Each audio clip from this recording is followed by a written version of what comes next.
د حقانی او هبت الله ترمنځ اختلافات ژور شوي دي. سلام، وخت مو بخیر. پام وکړئ د نن ورځې تازه خبر ته. د حقانی شبکې او هبت الله اخندزاده ترمنځ د اختلافاتو وروسته د حقانی شبکې غړي د دې شبکې د مشر او د طالبانو د کورنیو چارو وزیر سراج الدین حقانی پخوانۍ ویډیوګانې او انځورونه خپروي او د جهاد کریډټ اخلي. سرچینې وایي په دې وروستیو کې د هبت الله اخندزاده سره د سراج الدین حقانی او ملا یعقوب اختلافات ډیر ژور شوي دي.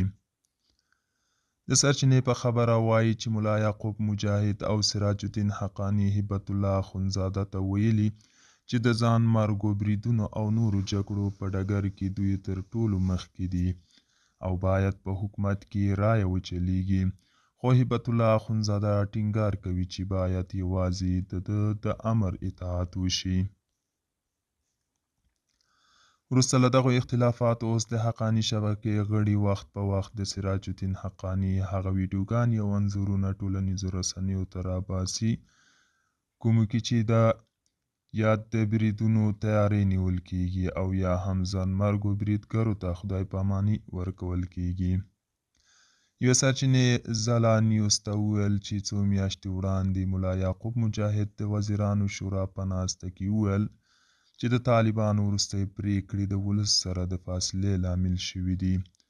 نوموړي وزیرانو ته په ټوکو کې ویلي چې د دې پر ځای چې د جمهوریت فاسد خلک د طالبانو په مقابل کې ودرېږي او واک ترلاسه کړي، ښه به دا وي چې زه کودتا وکړم او واک ترلاسه کړم.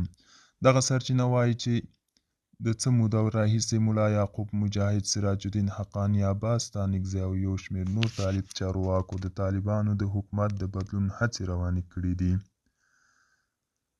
چې واک له هبت الله اخندزاده څخه واخیستل شي او یو مشروطه سیستم رامنځته شي.